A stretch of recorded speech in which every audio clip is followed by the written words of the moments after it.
Future city development authority కార్యాలయ పునాది కార్యక్రమానికి అదేవిధంగా కొంగర కలాన్ నుంచి ఆమంగల్ వరకు దాదాపుగా 45 కిలోమీటర్లు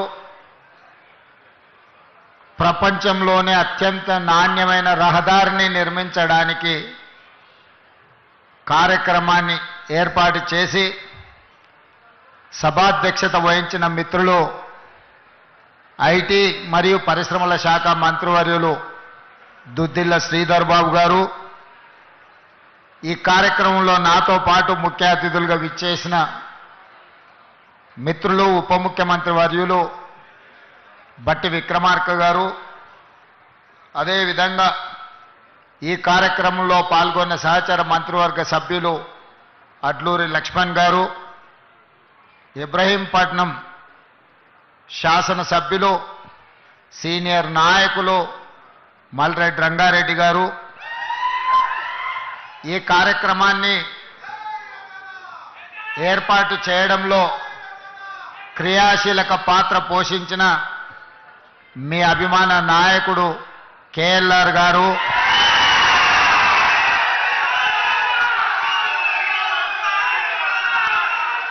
అదేవిధంగా ప్రభుత్వ సలహాదారులు, శాసన మండలి సభ్యులు, వివిధ కార్పొరేషన్ల చైర్మన్లు, మాజీ మున్సిపల్ మేయర్లు, ప్రభుత్వంలో వివిధ హోదాలలో పనిచేసిన ప్రజాప్రతినిధులు, అదేవిధంగా మున్సిపల్ అడ్మినిస్ట్రేటివ్ శాఖకు సంబంధించిన ఉన్నతాధికారులు, ఫ్యూచర్ సిటీ డెవలప్మెంట్ అథారిటీ ఉన్నతాధికారులు, ఈనాడు ఈ కార్యక్రమాన్ని విజయవంతం చేయడానికి విచ్చేసిన యువమిత్రులందరికీ కూడా దసరా శుభాకాంక్షలు తెలియజేస్తున్నా. విజయదశమి మనందరికీ విజయాలనే చేకూరుస్తుంది. ఇవాళ వాతావరణ శాఖ 4-5 రోజుల నుంచి హెచ్చరిస్తున్నది. విపరీతమైన వర్షాలు, ఎవరు బయటికి వెళ్ళకండి, ఈ వర్షాలు మొత్తం వ్యవస్థలను అన్నిటిని కూడా దిగ్బంధం చేస్తాయి. కానీ ఒక మంచి సంకల్పంతో, ఒక మంచి ఆలోచనతోటి ఈనాడు ఈ అభివృద్ధి కార్యక్రమాల ప్రారంభోత్సవం పెట్టుకుంటే వాతావరణం ఎంత అనుకూలంగా ఎంత గొప్పగా సహకరించిందో నాకు తెలిసి ఈరోజు ఉదయం కూడా వర్షం పడ్డట్టుంది. ఇక్కడ మీరందరూ ఇండ్లలో నుంచి బయలుదేరే ముందు వర్షం వస్తుంది, కార్యక్రమం ఏ విధంగా కొనసాగుతుందో అని మీరందరూ ఆందోళన చెంది ఉంటారని నేను అనుకుంటున్నా. కానీ మనమందరం మనసులో ఎలాంటి కల్మషం లేకుండా భవిష్యత్ తరాల కోసం ఈనాడు ఒక భారత్ ఫ్యూచర్ సిటీని ఈ ప్రాంతంలో ప్రారంభించుకోవాలని అనుకుంటే వరుణ దేవుడు కూడా ఈరోజు మనకు సహకరించి ఈ కార్యక్రమాలను ముందుకు తీసుకెళ్లడానికి ఈరోజు మనకు అవకాశం దొరికింది. చాలామంది కుట్రలు కుతంత్రాలు చేస్తున్నారు, నోటికొచ్చింది మాట్లాడుతున్నారు. చెయ్యకూడని రాద్ధాంతం చేయడమే కాదు, ఎన్నో రకాల ఆరోపణలు చేస్తున్నారు. ఇక్కడ రేవంత్ రెడ్డి గారికి ఓ భూములు ఉన్నాయి, ఆయన కోసం నగరం కట్టుకుంటుండని. మీ అందరికీ తెలుసు, ఒకవేళ భూమి ఉంటే తెలియంది కాదు, ఇదేమి రహస్యంగా ఆశ పెట్టుకునే వజ్రాలు కావు, ఎక్కడో లాకర్లో పెట్టుకొని. భూమి ఉంటే భూమి మీదనే ఉంటుంది, భూమి ఉంటే దానికి రెవెన్యూ రికార్డు ఉంటుంది. ఈరోజు నేను నా గురించో నా సహచార మంత్రివర్గ సభ్యుల గురించో నేను ఆలోచన చేయడం లేదు. ఇంకా ఒక మాట చెప్పాలంటే, ఈనాడు బతుకున్న మన కోసం కాదు, రేపు భవిష్యత్తులో పుట్టబోయే మన పిల్లలు, వాళ్ళ పిల్లలు, వాళ్ళ పిల్లలు, వాళ్ళ ఫ్యూచర్ కోసం నేను ఈరోజు ఆలోచన చేస్తున్నా.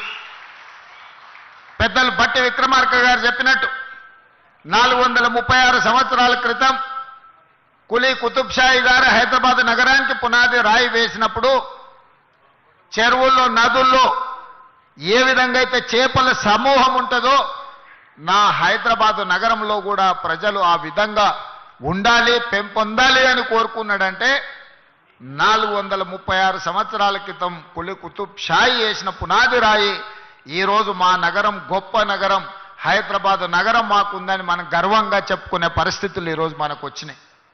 ఆ తర్వాత నిజాం నవాబ్ 220 సంవత్సరాల క్రితం సికింద్రాబాద్ ప్రాంతాన్ని అభివృద్ధి చేస్తే ఈరోజు జంట నగరాలుగా హైదరాబాద్ సికింద్రాబాద్ ఉన్నది అని చెప్పి ఈ దేశం ముందు తలెత్తుకొని నిలబడే ఒక గొప్ప గర్వకారణం ఈరోజు మనకు వచ్చింది.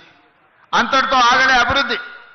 ఆనాడు చంద్రబాబు నాయుడు గారు, డాక్టర్ వైఎస్ రాజశేఖర రెడ్డి గారు మాకెందుకులే, మేము ఉన్నప్పుడు ఏదో కాలం గడిపేస్తే చాలు అనుకొని ఉంటే ఇవాళ సైబరాబాద్ వచ్చి ఉండేది కాదు, హైటెక్ సిటీ కట్టి ఉండేవాళ్ళు కాదు, ఔటర్ రింగ్ రోడ్ ఈరోజు మన కళ్ళ ముందల ఉండేది కాదు. ఈరోజు శంషాబాద్లో అంతర్జాతీయ ఎయిర్పోర్టు ప్రపంచంలోనే వన్ ఆఫ్ ద బెస్ట్ ఎయిర్పోర్ట్గా గుర్తింపు పొందింది అని అంటే ఆనాడు ఆ నాయకులు కూడా ఒక ఆలోచన చేయబట్టే ఈరోజు ఫార్మాలో మనం ప్రపంచాన్ని శాసిస్తున్నాం, ఐటీ రంగంలో ప్రపంచంతో పోటీ పడుతున్నాం. సిలికాన్ వ్యాలీలో ఈరోజు మన పిల్లలు గొప్ప గొప్ప పొజిషన్లో ఉన్నారు అని అంటే ఆనాటి నాయకులు ఒక ప్రణాళికబద్ధమైన ఆలోచన చేసిండ్రు కాబట్టి ఈరోజు ప్రపంచంతో పోటీ పడగలుగుతాం. అందుకే మిత్రులారా, గతం నుంచి భవిష్యత్తుకు పునాదులు వేసుకోవాలి. గత అనుభవాలు మన భవిష్యత్తుకి ప్రయోజనకరంగా ప్రణాళికలు మనం రచించుకోవాలి. మరి కులి కుతుబ్ షాయి కావచ్చు, నిజాం ప్రభువులు కావచ్చు, లేదా ఉమ్మడి రాష్ట్రంలో ఉన్న ముఖ్యమంత్రులు కావచ్చు, వాళ్ళ నుంచి మనం నేర్చుకోవాల్సింది మంచి ఉంటే నేర్చుకోవాలి, అది మన భవిష్యత్తుకు పునాదులుగా మార్చుకోవాలి అన్నదే ఈరోజు ఈ వేదిక మీద ఉన్న నా సహచర మంత్రివర్గ సభ్యులు, మా శాసనసభ్యులు నా ఆలోచన. ఈరోజు భారత్ ఫ్యూచర్ సిటీ మన భవిష్యత్ తరాల కోసం, మన భవిష్యత్ తరాలు ఈరోజు మనము మాట్లాడితే మన వాళ్ళు అప్పుడప్పుడు మిత్రులు చెప్తుంటారు న్యూయార్క్ అద్భుతంగా ఉంటుంది. అవును, బాగానే ఉంటుంది న్యూయార్క్. ఆ తర్వాత చెప్తారు జపాన్లో టోక్యో చూడాలి, ఆహా అంటారు, అవును అద్భుతంగా ఉంటుంది. కొంతమంది మిత్రులు సింగపూర్ పోయొచ్చి అసలు సింగపూర్ ఉంటుంది చూడాలన్నా అని చెప్తారు, అది బాగానే ఉంది. మీరు అందరు చాలా మంది దుబాయ్ చూసిటారు, అబ్బా దుబాయ్ ఉంటుంది కదా అని మీరు చెప్తారు. నేను అడుగుతూ నీడు ఉన్నోళ్ళందరినీ మీ ద్వారా తెలంగాణ 4 కోట్ల సమాజాన్ని ఎన్నాళ్ళు న్యూయార్క్ గురించో, టోక్యో గురించో, సింగపూర్ గురించో, దుబాయ్ గురించో గొప్పలు చెప్పుకుంటూ మేము చూసినామని చెప్పుకోవడం కంటే మనం భారత్ ఫ్యూచర్ సిటీ వాటితో పోటీ పడే విధంగా నిర్మించుకోవాలని ఆలోచన చేయాలన్నా లేదా మీరు ఒక్కసారి ఆలోచన చేయండి. నాకు 10 సంవత్సరాలు ఇవ్వండి, న్యూయార్క్లో ఉన్నోడు కూడా భారత్ ఫ్యూచర్ సిటీ నేను చూసి వచ్చినని చెప్పుకునే విధంగా ఈరోజు ఈ నగరాన్ని నిర్మిస్తా. రేపు పొద్దుగాల మీరు గొప్పగా ఎక్కడుంటావు నువ్వు, నీ ప్రాంతం ఏది అంటే నాది భారత్ ఫ్యూచర్ సిటీ అని మీరు చెప్పుకునే విధంగా దీన్ని తీర్చిదిద్దే బాధ్యత మా ప్రభుత్వం తీసుకుంటుంది, నా సహచర మంత్రివర్గ సభ్యులు తీసుకుంటారు. 70 ఏళ్ల నుంచి ఇదే చెప్పుకుంటున్నాం. అమెరికా గురించో, జపాన్ గురించో, జర్మనీ గురించో, సింగపూర్ గురించో, దుబాయ్ గురించో 70 సంవత్సరాల తర్వాత కూడా ఇక మన గురించి ఎవరు చెప్పుకునే చరిత్ర రాసుకోవాల్సిన అవసరం లేదా? మీరు ఒక్కసారి ఆలోచన చేయండి. అవును, ఇంత పెద్ద అభివృద్ధి జరిగినప్పుడు కొంతమందికి ఏదైనా నష్టం కష్టం వచ్చి ఉండొచ్చు. వాళ్ళ నష్టాన్ని కష్టాన్ని అర్థం చేసుకొని వాళ్ళని ఆదుకునే బాధ్యత మా ప్రభుత్వం చేస్తుంది. మీ ఇంట్లో పట్టాలు పెండింగ్ ఉండే, నేను మాట్లాడి కేఎల్ఆర్ గారితో మాట్లాడి అధికారులను పంపించి అందరి ఇంట్లో పట్టాలు ఇవ్వండి, వాళ్ళని కూర్చోబెట్టి వాళ్ళని ఆదుకోండి, వాళ్ళందరికీ ఇందిరమ్మ ఇండ్లు ఇవ్వండి, అదనంగా 5-5 లక్షల రూపాయలు వాళ్ళు కట్టుకోవడానికి వస్తాయి. 3-4 ప్లాట్లు ఉంటే ఒక దగ్గరనే ఇవ్వండి, ఒక పెద్ద ఇల్లు వాళ్ళు కట్టుకోవడానికి ఉంటుంది. వాళ్ళకి హాస్పిటల్ ఇవ్వండి, వాళ్ళకి అడ్వాన్స్ టెక్నాలజీ సెంటర్ ఇవ్వండి, వాళ్ళ పిల్లలకు సాంకేతిక నైపుణ్యాన్ని పెంచుదాం, వాళ్ళ పిల్లలకు ఈ భారత్ ఫ్యూచర్ సిటీల్లో ఉద్యోగ ఉపాధి అవకాశాలు కల్పిద్దామని చెప్పి నేను మా మంత్రులకు సూచన చేసిన. మిత్రులారా, ఇవాళ ఒక గొప్ప నగరాన్ని నిర్మించడానికి, ఒక్క గొప్ప నగరానికి ఏముండాలి? రోడ్డు ఉండాలి, తాగడానికి నీళ్లు ఉండాలి, నిరంతర సరఫరా చేసే విద్యుత్తు ఉండాలి, పెద్ద పెద్ద నగరాలకు రవాణా సౌకర్యం ఉండాలి, అంతర్జాతీయ ఎయిర్పోర్ట్ ఉండాలి. మరి భారత్ ఫ్యూచర్ సిటీకి ఏం తక్కువ ఉన్నదని నేను అడుగుతున్నా.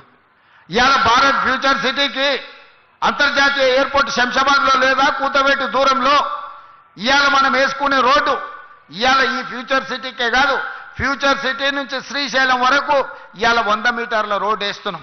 ఇవాళ ఈ ఫ్యూచర్ సిటీని బెంగళూరుకి అనుసంధానం చేసుకుంటూ రోడ్డు వేయడమే కాదు, బుల్లెట్ ట్రైన్ తీసుకురావాలని కేంద్ర ప్రభుత్వాన్ని ఒప్పించినాం. ఇవాళ ఆంధ్రప్రదేశ్ ముఖ్యమంత్రి గారు అంటున్నారు మేము అమరావతి కట్టుకుంటామని. ఆ అమరావతికి అనుసంధానం చేసుకుంటూ మచిలీపట్నం పోర్టు ఒకప్పుడు నిజాం ఉన్నప్పుడు మనతో ఉండేది. ఇవాళ తెలంగాణకు పోర్టు లేదని మనం ఎప్పుడు అనుకుంటాం. దక్షిణ భారతదేశంలో పోర్టు లేని రాష్ట్రం ఒక తెలంగాణ రాష్ట్రమే. అందుకే ఈరోజు పోర్టు లేని బాధను తీర్చడానికి మీ ఫ్యూచర్ సిటీ నుంచే, మన ఫ్యూచర్ సిటీ నుంచే మచిలీపట్నం పోర్టు వరకు dedicated green field national highway 12 lanes రోడ్డును వేసి భవిష్యత్తులో ప్రపంచాన్ని దిగుమతి చెయ్యాలన్నా, మన పరిశ్రమలలో ఉత్పత్తి చేసే వస్తువులను ప్రపంచానికి ఎగుమతి చేయాలన్నా మచిలీపట్నం పోర్టుకి ఈరోజు కనెక్టివిటీ ఫైనల్ అయింది. ఇదే కాదు, ఈరోజు చెన్నైకి బుల్లెట్ ట్రైన్, ఈ ఫ్యూచర్ సిటీ ఈ శంషాబాద్ నుంచి బుల్లెట్ ట్రైన్ చెన్నైకి వేసేది వయా అమరావతి ఈరోజు బుల్లెట్ ట్రైన్ కేంద్ర ప్రభుత్వం ఆమోదించింది. అంటే రేపొద్దుగాల మీ ఊరు నుంచి బెంగళూరుకు బుల్లెట్ ట్రైన్ ఉంటుంది, అమరావతికి బుల్లెట్ ట్రైన్ ఉంటుంది, అక్కడి నుంచి చెన్నైకి బుల్లెట్ ట్రైన్ ఉంటుంది. ఈరోజు ఇవన్నీ కూడా మనం ప్రణాళికబద్ధంగా ఈరోజు అభివృద్ధి చేసుకుంటున్నాం. దీనికి అవసరమైన నీళ్లను, అవసరమైన విద్యుత్తును ఇవ్వడానికి బట్టి విక్రమార్క గారు ముందుకొచ్చి ఈనాడు మనకు అన్ని రకాలుగా చేస్తున్నాడు. ఈ పైన కనిపించే ఎలక్ట్రికల్ పోల్స్ లైన్లు కూడా ఇంతకుముందు వస్తా ఉప ముఖ్యమంత్రి గారు శ్రీధర్ బాబు గారితో మాట్లాడినారు. వీటన్నిటిని కూడా అండర్ గ్రౌండ్ కేబుల్ చేస్తే ఇది ఒక గొప్ప నగరంగా వస్తుంది కదా. ఎక్కడికక్కడ వైర్లు లైన్లు కనిపిస్తున్నాయి, దీన్ని ఏ రకంగా అండర్ గ్రౌండ్ కేబుల్ చేయాలనో ఆలోచన చేయండి అని. ఈ రకంగా ఈ నగరాన్ని అభివృద్ధి చేయాలని ఆనాడు కులీ కుతుబ్షాయి ప్రజలతో నిండి ఉండాలి అని కోరుకున్నాడు. కానీ నేనేం కోరుకుంటున్నా, భారత్ ఫ్యూచర్ సిటీలో అంటే ప్రపంచంలో 500 ఫార్చ్యూన్ కంపెనీస్ అని ఉంటాయి. అంటే ప్రపంచంలో అత్యంత ఉన్నతమైన, అత్యధిక వ్యాపారాన్ని, నైపుణ్యాన్ని ప్రదర్శిస్తున్న కంపెనీలను ఫార్చ్యూన్ 500 కంపెనీలు అంటారు. ఫోర్బ్స్ ఇండియా మ్యాగజైన్ లాంటి వీటిని అన్నిటినీ లెక్కగట్టి అన్ని రకాలుగా గొప్ప కంపెనీలను ఫార్చ్యూన్ 500 కంపెనీలు అంటారు. ఇప్పటి వరకు మన నగరంలో 85 మాత్రమే ఉన్నాయి ఆ ఫార్చ్యూన్ 500 కంపెనీలలో. రాబోయే 10 ఏళ్లలో నా లక్ష్యం ఫార్చ్యూన్ 500 కంపెనీలు భారత్ ఫ్యూచర్ సిటీలో ఉండాలి. ప్రపంచంలో ఉండే ప్రతి కంపెనీ, గొప్ప కంపెనీ ఫ్యూచర్ సిటీలో ఇన్వెస్ట్మెంట్ పెట్టే విధంగా ఫార్చ్యూన్ 500 కంపెనీలను మీ గ్రామానికి, మీ ఊరికి తీసుకొచ్చి ఇదొక పెద్ద గొప్ప నగరంగా తీర్చిదిద్దే ప్రణాళికలు ఈరోజు మన ప్రభుత్వం చేస్తుంది. అందుకే మిత్రులారా, ఇందులో సహకరించండి. చిన్న చిన్న సమస్యలుంటే పరిష్కరించుకుందాం. కోర్టుకెళ్ళి సంవత్సరాల కొద్దీ తిరిగి అడ్వకేట్ల ఫీజులు ఇచ్చి రావాల్సిన నష్టపరిహారం మనకు రాకుండా పోతే ఈ ప్రాంతంలో భూముల రేట్లు కూడా ఎక్కడికి పెరిగిపోతాయో తెలియదు. ఆనాడు కూడా మీకు వచ్చే నష్టపరిహారం తక్కువ వస్తే మీరు ఏమీ కొనుక్కోలేని పరిస్థితి వస్తుంది. అందుకే ప్రభుత్వం ఉదారంగా మిమ్మల్ని ఆదుకోవడానికి సిద్ధంగా ఉన్నది. మీతో కూర్చొని మాట్లాడుకుందాం. ఎవరో కోర్టెందుకు, నేను కూర్చొని మీ సమస్యల్ని పరిష్కరించడానికి సిద్ధంగా ఉన్నా. నేను ఒక మెకానిజాన్ని ఎవాల్యూ చేస్తా. మల్రెడ్డి రంగారెడ్డి గారు, కేఎల్ఆర్ గారు సహకరిస్తున్నారు. అదేవిధంగా ఈ ప్రాంతంలో ఉండే ప్రజాప్రతినిధులను కూడా సహకరించమని నేను అడుగుతున్నా. వాళ్ళ సమస్యల్ని పరిష్కరిద్దాం. కోర్టులో చుట్లు తిప్పకండి. ఓ సినిమాలో చెప్తారు, కోర్టులో ఓడిపోయినోడేమో కోర్టులోనే ఏడుస్తాడంట, కోర్టులో గెలిచినోడు ఇంటికి వచ్చి ఏడుస్తాడంట. ఎందుకంటే అడ్వకేట్లకు ఇచ్చిన ఫీజులతోని వాని సంసారం మొత్తం దివాలా తీసి వాడు మొత్తం సర్వం కోల్పోతాడు అని. ఓడినోడు కోర్టులో వేస్తాడు, గెలిచినోడు ఇంటికి వచ్చి ఏడుస్తాడు. అట్లనే ఈరోజు మీరు న్యాయవాదులను బతికించడానికో లేకపోతే రాజకీయ పార్టీలు ఉసిగొల్పితే వాళ్ళ చిక్కుల్లో మీరు పడకండి. మీ కేసులను అన్నిటినీ సావధానంగా పరిష్కరించే విధంగా ఈ రంగారెడ్డి జిల్లా కలెక్టర్కు, అదేవిధంగా టీజీఐఎస్సీ ఎండి అధికారులకు నేను సూచనలు చేస్తున్నా.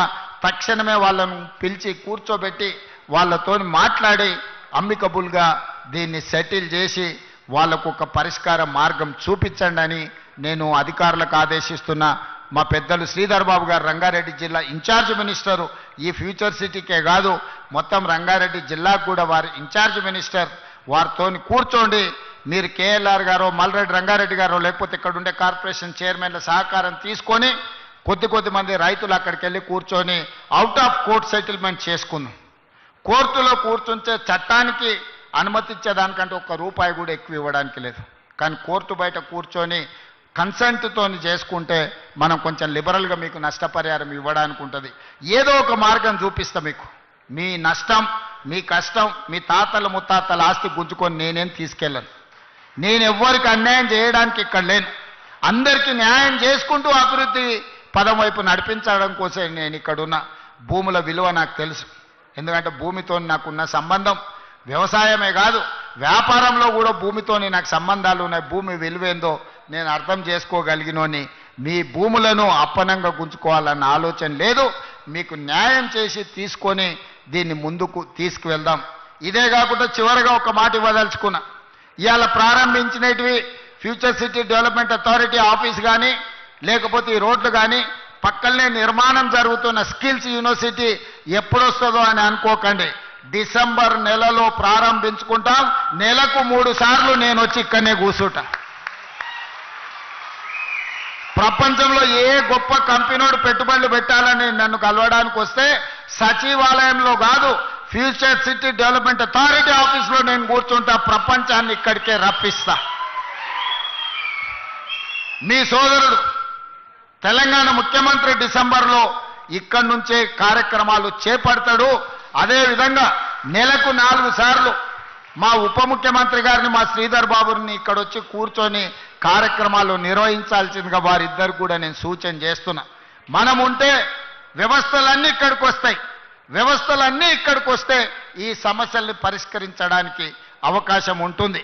చివరగా ఉప ముఖ్యమంత్రి గారికి ఒక సూచన, ఇద్దరికి, శ్రీధర్ బాబు గారికి వారికి. శ్రీధర్ బాబు గారు 10 ఎకరాల భూమి సింగరేణికి అలాట్ చేయండి ఇందులో. అదేవిధంగా బట్టి గారికి నా సూచన, సింగరేణి కార్పొరేట్ ఆఫీస్ ఇక్కడ మీరు నిర్మించండి. దాంతో సింగరేణి గ్లోబల్ ఆఫీస్ని మీరు ఇక్కడ నిర్మించండి. 10 ఎకరాల స్థలం శ్రీధర్ బాబు గారు అలాట్ చేస్తారు. అధికారులకు కూడా నా సూచన, రేపు క్యాలెండర్ డేట్ తిరిగే లోపల 10 ఎకరాల భూమి సింగరేణికి అలాట్ చేయండి. సింగరేణి గొప్ప ఆఫీసు 60-70 వేల కార్మికులకు సంబంధించి ప్రపంచంలో వివిధ రాష్ట్రాలలో వ్యాపారాలు నిర్వహిస్తున్న సింగరేణి ఆఫీస్, గ్లోబల్ ఆఫీస్ ఇక్కడికి వస్తే ఇమ్మీడియట్గా కట్టాల్సిందే. కట్టడం కోసమే ఇస్తున్నాం. కండిషన్ అదే పెట్టాలి శ్రీధర్ బాబు గారు. అలాట్మెంట్లో సంవత్సరం తిరిగే లోపల